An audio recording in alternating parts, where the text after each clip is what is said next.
Hello बच्चों, कैसे हो आप सभी लोग। I hope you guys are doing really great. मैं हूं आपका इंग्लिश टीचर पीडी विश्वकर्मा। कैसे हैं आप सभी लोग। आई होप बहुत अच्छे होंगे। और आज के इस वीडियो में हम सेकेंड पार्ट पे डिस्कस करेंगे एक्टिव पैसिव के। जैसा कि हमने इम्परेटिव सेंटेंसेज को एक्टिव से पैसिव में बनाना सीख लिया था, तो अब हम टेंसेज को चेंज करना सीखेंगे कि आप present indefinite tense, present continuous, present perfect और फिर जैसा किन टेंसेज का हम एक्टिव से पैसिव नहीं बना सकते, हम ये भी देखेंगे। और किन 8 टेंसेज का बनाया जाता है, बिल्कुल रूल सही समझेंगे। बेसिक टू एडवांस सीखेंगे, बिल्कुल भी जल्दबाजी नहीं होगी। आप लोगों को बहुत आराम से बताया जाएगा चीज़ें। तो चलिए वीडियो की शुरुआत करते हैं। उससे पहले ये जिन लोगों ने अभी हमारे चैनल को सब्सक्राइब नहीं किया हो उन लोगों के लिए बता दूं कि चैनल यूपी बोर्ड की प्रिपरेशन बहुत अच्छे से करवाया जाएगा इस चैनल पे। तो आप लोग इस चैनल को सब्सक्राइब करें, उन लोगों के साथ भी इस चैनल का लिंक शेयर करें, उन लोगों को सब्सक्राइब करने के लिए कहें, उन लोगों को इस चैनल के द्वारा उपलब्ध करवाए गए वीडियोज़ देखने को कहें जो इस साल यूपी बोर्ड की तैयारी कर रहे हैं, ताकि आप लोग अपनी तैयारी को कर सके मजबूत और पेपर देने में कोई भी दिक्कत ना आए। तो चलिए शुरू करते हैं। साथियों, हमारा पहला रूल है कि एक्टिव का जो सेंटेंस होता है, मान लीजिए कि एक सेंटेंस मैंने बोला कि he eats a mango, he eats a mango, तो इसमें आपका सब्जेक्ट क्या है, ही है, और ऑब्जेक्ट क्या है, मैंगो है। ठीक है, तो एक्टिव का सेंटेंस होगा, उसमें एक्टिव का ऑब्जेक्ट पैसिव का सब्जेक्ट बन जाता है। जैसे यहाँ पर मैंगो लिखा है ऑब्जेक्ट में है, तो ये हमारा जब हम पैसिव में चेंज करेंगे तो ये हमारा बन जाएगा क्या, ये बन जाएगा हमारा सब्जेक्ट। यानी जो एक्टिव सेंटेंस होगा उसका ऑब्जेक्ट होगा, वो बन जाएगा हमारा पैसिव में सब्जेक्ट बन जाएगा। समझे बात को, एक बार फिर से समझा देता हूँ अच्छे से। जैसे हमारा एक्टिव का एक सेंटेंस है, मैंने एक यहाँ पे सेंटेंस लिया कि ही ईट्स अ मैंगो। ठीक है, अब हम क्या करेंगे, इसके सब्जेक्ट और ऑब्जेक्ट को देखेंगे। तो इसका सब्जेक्ट क्या है, इसका सब्जेक्ट है ही। ठीक है, और इसका ऑब्जेक्ट क्या है, इसका ऑब्जेक्ट है मैंगो। ठीक है, तो इसका सब्जेक्ट और ऑब्जेक्ट हमने देख लिया। अब ये सेंटेंस है एक्टिव का। अब इसे हम चेंज करेंगे, मान लीजिए पैसिव में। तो पैसिव का रूल क्या कहता है कि जो एक्टिव सेंटेंस का ऑब्जेक्ट होगा वो क्या हो जाएगा, हमारा पैसिव में चेंज करते टाइम पे हो जाएगा सब्जेक्ट। जैसे यहाँ पर आ मैंगो है, तो आ मैंगो हमारा क्या हो गया, हमारा आ मैंगो हो गया सब्जेक्ट। ठीक है, अब कहता है कि पैसिव का सब्जेक्ट बन जाता है, बन गया, तथा एक्टिव का सब्जेक्ट पैसिव में ऑब्जेक्ट बन जाता है। यानी जो यहाँ पर ही है हमारा, ये वाला जो ही है, ये ही यहाँ पर क्या बन जाएगा, यहाँ पर बन गया ऑब्जेक्ट। ही का ऑब्जेक्टिव क्या हो जाता है दोस्तों, हिम हो जाता है। तो यहाँ पर बन गया ये ऑब्जेक्ट। यानी कि अगर हमारा सेंटेंस था एक्टिव में ही ईट्स ये मैंगो, तो वो क्या बन जाएगा, a mango is eaten by him. हम पहले क्या करेंगे, हम लेंगे एक्टिव के ऑब्जेक्ट को एज अ पैसिव, पैसिव बनाते समय एज अ सब्जेक्ट चूज करेंगे, जैसा यहाँ पे किया है मैंने। ठीक है, और उसके अलावा आप क्या करेंगे, इज का प्रयोग करेंगे। किसमें आप प्रयोग करेंगे इज का, प्रेजेंट इंडेफिनिट टेंस में। जैसे आप बनाएंगे आ मैंगो आपने लिखा, उसके बाद में इज एम आर का प्रयोग करेंगे। उनमें से इज एम आर का प्रयोग आप किसके हिसाब से करेंगे, आप सब्जेक्ट के अनुसार करेंगे। ठीक है, और सब्जेक्ट इसमें हमारा क्या होता है, इसमें हमारा एक्टिव का ऑब्जेक्ट ही पैसिव में सब्जेक्ट होता है। ठीक है, तो इसको हमने यहाँ पर कर लिया आ मैंगो, मैंगो अकेला है तो मैंगो के साथ में इज लगाया हमने, और ईटन कर दिया यानी वर्ब की थर्ड फॉर्म, और बाय लगाकर हमने क्या किया, सब ऑब्जेक्ट को लिख दिया। ऑब्जेक्ट हमारा क्या है इसमें, ही का हिम हो गया। ठीक है, आगे बढ़ते हैं। रूल 2 हमारा कहता है दोस्तों कि पैसिव वॉइस में वर्ब की थर्ड फॉर्म का प्रयोग करेंगे। इज, एम, आर, वाज, वर और बीन, बींग का प्रयोग सामान्यतः टेंस के अनुसार किया जाता है। यानी कि अगर आपका टेंस है प्रेजेंट इंडेफिनिट टेंस, तो आप प्रयोग करेंगे किसका, इज, एम, आर का। ठीक है, लेकिन अगर आपका टेंस है, आपका पास्ट टेंस है, तो आप किसका प्रयोग करेंगे, वाज और वर का। और अगर टेंस आप किसका, आपका कौन, अगर आपका प्रेजेंट परफेक्ट टेंस है या पास्ट परफेक्ट टेंस है, तो उसके साथ में हम बीन का प्रयोग करेंगे। और अगर कंटिन्यूअस का टेंस है तो उसके साथ में आप प्रयोग करेंगे बीइंग का। ठीक है, तो उसमें ये टेंस के अनुसार किया जाता है। बिल्कुल बेसिक से समझेंगे कि कौन सा रूल अप्लाई होगा, उसके लिए आप दिक्कत नहीं लेंगे। ठीक है, जैसे अगर यहाँ पर मैं आपसे बात करूँ किसी एग्जाम्पल की, तो एग्जाम्पल में आप देख सकते हैं, एक एग्जाम्पल आपको दिया है यहाँ पर हमने, he is eating the food, he is eating the food, वह आम खा रहा है, वह क्या खा रहा है, आम खा रहा है। तो यहाँ पर आम क्या है, ही क्या है, यहाँ पर ही हमारा सब्जेक्ट है क्योंकि एक्टिव है सेंटेंस, और हमारा ऑब्जेक्ट क्या है, ये फूड है, यहाँ पर हमारा ऑब्जेक्ट है। ठीक है, ये हमारा सब्जेक्ट है और ये हमारा ऑब्जेक्ट है। अब हम क्या करेंगे, इसको पैसिव में चेंज करेंगे। तो हमारा एक पहला रूल क्या कह रहा था कि जो एक्टिव का ऑब्जेक्ट होगा वही पैसिव का सब्जेक्ट हो जाता है। तो फूड, द फूड क्या हो जाएगा, हमारा सब्जेक्ट हो जाएगा द फूड। और द फूड क्या है, अकेला है, ठीक है। द फूड क्या है, अकेला है, यानी सिंगुलर नंबर है, उसको मान के चलेंगे, कंसीडर करेंगे। तो the food is being, being क्यों, क्योंकि हमारा रूल क्या कहता है, कंटिन्यूअस जब भी होगा तो हम बीइंग लगा देंगे, बीइंग के बाद में थर्ड फॉर्म लगाएंगे और उसके बाद में बाय सब्जेक्ट कर देंगे, ऑब्जेक्ट कर देंगे। तो बाय ऑब्जेक्ट क्या है, ही का हिम हो जाता है। तो he the food is being eaten by him, sentence बन गया दोस्तों। अब अच्छे से चल के दोस्तों थर्ड रूल की बात करते हैं, यानी पैसिव के नए सब्जेक्ट के अनुसार ही वर्ब आपकी है वो वर्ब लगेगी। जो पैसिव का हमारा थर्ड रूल है, हम हेल्पिंग वर्ब का भी प्रयोग करेंगे। जैसे यहाँ पर क्या लिखा है, she is helping the students, she is helping the students, she is helping the students. तो इसमें सी क्या है दोस्तों, सी है आपका यहाँ पे सिंगुलर। तो इसी के हिसाब से हमने क्या किया है, अपना वर्ब लिया है हेल्पिंग वर्ब इज, और हेल्प होता हमारा फर्स्ट फॉर्म, उसमें आईएनजी जोड़ दिया हमने क्योंकि ये प्रेजेंट कंटिन्यूअस टेंस का सेंटेंस है। She is helping the students, वह छात्रों की मदद कर रही है। तो ये सिंगुलर है ना वाक्य। अब इसमें हम क्या करेंगे, इसका हम अगर पैसिव बनाएंगे तो पैसिव का जब हम बनाएंगे तो स्टूडेंट्स हमारा क्या हो जाएगा, सब्जेक्ट हो जाएगा। और जो कि स्टूडेंट्स क्या है, हमारा नया जो सब्जेक्ट है वो प्लुरल है। तो प्लुरल के साथ हमने क्या लिखा, 10 स्टूडेंट्स, आर लगा दिया हमने यहाँ पे, क्योंकि क्या कहता है प्लुरल के साथ हमारा नियम क्या कहता है कि आप आर का प्रयोग करेंगे प्रेजेंट कंटिन्यूअस टेंस में। और बीइंग हेल्प्ड बाय हर, क्योंकि सी का ऑब्जेक्टिव केस क्या हो जाता है दोस्तों, हर हो जाता है। तो यही रूल आपको सबके साथ में लगाना है। नेक्स्ट रूल की बात करें तो पैसिव वॉइस में वर्ब के बाद ऑब्जेक्ट से पहले बाय लगाते हैं।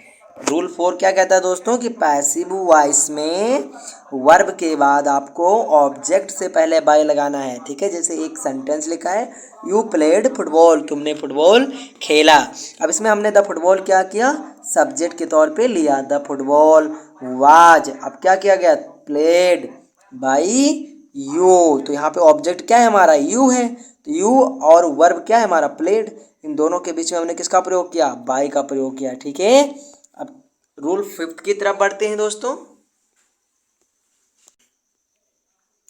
तो हमारा 5वां रूल कहता है दोस्तों कि पैसिव वॉइस में एक्टिव वॉइस का कर्ता निम्न प्रकार से ऑब्जेक्टिव फॉर्म में बदलता है। यानी हम इस सेक्शन में देखेंगे कि आप हमारे जो भी प्रोनाउन होते हैं उनको आप कैसे ऑब्जेक्टिव फॉर्म में चेंज करेंगे, ठीक है। जैसे पर्सनल प्रोनाउन के ही ऑब्जेक्टिव केस होते तो इसमें हम देख लेते हैं। जैसे आई चेंज होता है मी में, और बी चेंज होता है अस में, यू चेंज होता है यू में, और दे चेंज होता है देम में, ठीक है। ही चेंज होता है हिम में, सी चेंज होता है हर में, और आपका इट चेंज होता है इट में, और होम चेंज होता है होम में, ठीक है। अब इसमें हम देख लेते हैं कुछ इंपॉर्टेंट, जैसे कि मान लीजिए आई प्लेड अ फुटबॉल, तो मैंने क्या खेला, एक फुटबॉल खेला, मैंने फुटबॉल खेला, आई प्लेड फुटबॉल, ठीक है। मैंने फुटबॉल खेला, मान लिया मैंने कि एक उदाहरण लिया मैंने, आई प्लेड फुटबॉल, मैंने फुटबॉल खेला। अब इसका क्या बनेगा, the football was played by me, I का क्या बन गया, मी बन गया, ठीक है। या बोलो कि हमने फुटबॉल खेला, तो यहाँ पे क्या बन जाएगा, the football were played, the football was played by अस, ठीक है।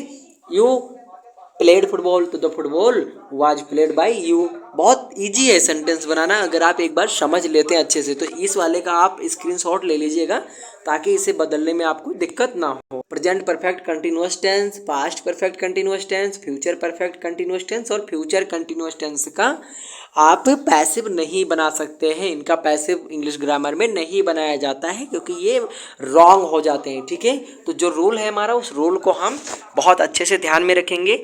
12 टेंस होते हैं, 12 में से हम 8 का ही बनाते हैं सिर्फ, और प्रेजेंट परफेक्ट कंटिन्यूअस टेंस का नहीं बनाते, पास्ट परफेक्ट कंटिन्यूअस टेंस का नहीं बनाते, फ्यूचर परफेक्ट कंटिन्यूअस का नहीं बनाते, और फ्यूचर कंटिन्यूअस का नहीं बनाते। अब बात करते हैं कि जो टेंस होते हैं, टेंस का पैसिव बनाते समय वर्ब के फॉर्म कैसे चेंज होते हैं, वर्ब के फॉर्म कैसे चेंज होते हैं। जैसे सिंपल प्रेजेंट यानी प्रेजेंट टेंस की बात करें तो प्रेजेंट टेंस में आपके वर्ब की फर्स्ट फॉर्म लगती है, ठीक है।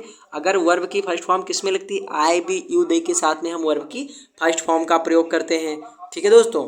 लेकिन अगर हम बात करें पैसिव की, जैसे आपका ये जो रूल है यहाँ पे लिखा हुआ है, ये आपका प्रयोग होता है, प्रयोग किया जाता है प्रेजेंट इंडेफिनिट टेंस में, ठीक है। लेकिन अगर हम पैसिव का बात करें तो पैसिव में आप इज एम आर का प्रयोग करेंगे प्रेजेंट इंडेफिनिट टेंस में और वर्ब की थर्ड फॉर्म का प्रयोग करेंगे, ठीक है।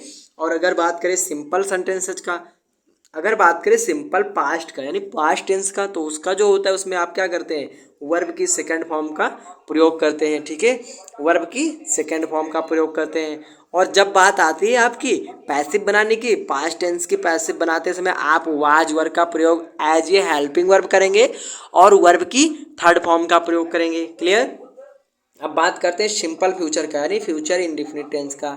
अब फ्यूचर इंडिफिनिट का प्रयोग करते समय आप क्या करेंगे, फ्यूचर इंडिफिनिट का प्रयोग करते समय आप विल शैल का प्रयोग करते हैं और वर्ब की फर्स्ट फॉर्म का प्रयोग करते हैं। लेकिन जब भी आप इनका बनाएंगे पैसिव, तो पैसिव बनाते समय आप शैल भी, विल भी प्लस आप वर्ब की थर्ड फॉर्म का प्रयोग करेंगे, ठीक है। जैसे I will play cricket, I will play cricket, मैं क्रिकेट खेलूंगा, ठीक है। तो इसमें क्या हो गया, आपने बोला आई विल प्ले क्रिकेट, तो ये हो गया फ्यूचर इंडिफिनिट टेंस। लेकिन जब भी आप इसका बनाएंगे पैसिव, जैसे आप बोलेंगे कि the football will be played by me, the football will be played by me, मेरे द्वारा फुटबॉल खेला जाएगा। अब नेक्स्ट की बात करें तो प्रेजेंट कंटिन्यूअस टेंस होता है। प्रेजेंट कंटिन्यूअस टेंस में आप यूजुअली प्रयोग करते हैं is am are plus verb की फर्स्ट फॉर्म का। लेकिन जब भी आप बनाएंगे क्या, इसका पैसिव, तो आप पैसिव बनाते समय क्या करेंगे, इज एम आर का प्रयोग करेंगे as helping verb plus being plus verb की थर्ड फॉर्म, क्योंकि कंटिन्यूअस में क्या यूज करना है आपको, बीइंग यूज करना है, ठीक है। टेंस का नहीं बनाएंगे, जैसे हमारा रूल क्या कहता है कि present perfect continuous tense, past perfect continuous tense, future perfect continuous tense और फ्यूचर कंटिन्यूअस टेंस का हम पैसिव नहीं बनाते। तो साथियों बात करते हैं पास्ट कंटिन्यूअस टेंस की कि इसका फॉर्म कैसे चेंज होता है एक्टिव टू पैसिव वाइज। तो इसमें हम क्या करते हैं, एक्टिव में वाज वर्ब का प्रयोग करते हैं। लेकिन ये जब हम पैसिव में करते हैं तो वाज वर्ब में हम क्या जोड़ देते हैं, बीइंग प्लस वर्ब की थर्ड फॉर्म, ठीक है। पास्ट कंटिन्यूअस टेंस का ये है। इनका आप स्क्रीनशॉट ले लीजिएगा, क्योंकि जब रूल्स आप या तो लिख लीजिएगा कहीं यहाँ पर, या तो आप कहीं पर इसे स्क्रीनशॉट करके सेव कर लीजिएगा, ठीक है। अब अगर हम बात करें प्रेजेंट परफेक्ट की, तो प्रेजेंट परफेक्ट में आप हैज हैव का और वर्ब की थर्ड फॉर्म का प्रयोग करते हैं, ठीक है।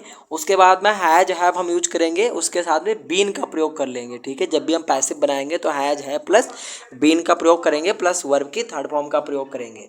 अब बात करें अगर पास्ट परफेक्ट टेंस की, तो पास्ट परफेक्ट टेंस में आप क्या करते हैं, हैड प्लस वर्ब की थर्ड फॉर्म का प्रयोग करते हैं, ठीक है। लेकिन हम इसमें जब प्रयोग करेंगे भी हम एक्टिव से पैसिव बनाएंगे पास्ट परफेक्ट टेंस का, तो पैसिव बनाते टाइम पे हम हैड एज ए हेल्पिंग और been, had been helping verb के तौर पे और वर्ब की थर्ड फॉर्म का प्रयोग करेंगे मुख्य क्रिया के तौर पे, ठीक है। अब बात करते हैं फ्यूचर परफेक्ट की, तो फ्यूचर परफेक्ट में हम क्या करते हैं, बिल शैल हैव का प्रयोग करते हैं, bill have shall have plus verb की थर्ड फॉर्म। लेकिन जब भी हम बनाएंगे इसका जब भी हम बनाएंगे पैसिव, तो पैसिव में बनाते टाइम पर हम करेंगे बिल शैल हैव बीन का प्रयोग, जैसे will have been, shall have been तथा वर्ब की थर्ड फॉर्म का प्रयोग करेंगे, ओके। एक बार इसका स्क्रीनशॉट ले लीजिए आप लोग। अब हम कुछ स्ट्रक्चर्स का, कुछ सेंटेंसेज का हम बनाकर देख लेते हैं, एक्सरसाइज कर लेते हैं। जैसे लिखा हुआ है हमारा प्रेजेंट इंडेफिनिट टेंस का एक्सरसाइज, तो इसमें लिखा हुआ है ही राइट्स ये लेटर। अब हम इसमें क्या करेंगे, आपको पता ही है कि लेटर हमारा क्या हो जाएगा, पैसिव बनाते टाइम पे सब्जेक्ट हो जाएगा और उसके बाद में इज लगा देंगे हेल्पिंग वर्ब के तौर पे और रिटर्न हमारा क्या हो जाएगा, वर्ब की थर्ड फॉर्म। उसके बाद में बाय हिम, तो he a letter is written by him. I love you, तो इसका क्या हो जाएगा, you are loved by me. She washes the clothes in the evening, तो इसका क्या बन जाएगा, the clothes are washed by her in the evening. चलिए अगला देखते हैं क्या हो जाएगा, he is writing a letter, तो इसका हो जाएगा a letter is being written by him. We are playing football, तो the football is being played by us. She is making tea is being made by her. I have written the letter. A letter has been written by me. He has bought a scooter. A scooter has been bought by him. He has repaired the car. The car has been repaired by him. अब इसमें has been have been क्यों लगा, क्योंकि ये present perfect tense का है। हम इसमें एक्टिव में हैज हैव का प्रयोग करते हैं, लेकिन जब भी पैसिव बनाते हैं तो हैज बीन और हैव बीन का प्रयोग करते हैं, ठीक है। प्रेजेंट परफेक्ट कंटिन्यूअस टेंस का पैसिव नहीं बनता है, बिल्कुल क्लियरली आप लोग ध्यान रखना। तो वीडियो बहुत इंपॉर्टेंट रहा होगा आप लोगों के लिए, आशा करता हूँ बहुत कुछ जानने सीखने को मिला होगा इस वीडियो में। बाकी दोस्तों इसका तीसरा पार्ट जल्द ही आएगा, पूरी तरीके से हम लोग इसको कवर कर लेंगे एक्टिव पैसिव को। उसके बाद में आप लोगों के लिए मैं लेकर आऊँगा बाकी बचे हुए पार्ट्स ऑफ स्पीच के पार्ट, और फिर टेंसेस के पार्ट आने शुरू हो जाएंगे। तो चैनल बहुत ही इंपॉर्टेंट है आप सभी के लिए जो प्रिपेयर कर रहे हैं यूपी बोर्ड के लिए। उन सभी लोगों के पास इस चैनल का लिंक जरूर भेजें जो लोग इस साल यूपी बोर्ड की तैयारी कर रहे हैं। तो साथियों, अंत तक वीडियो देखने के लिए हृदय की गहराइयों से आप सभी का धन्यवाद। Thank you so much.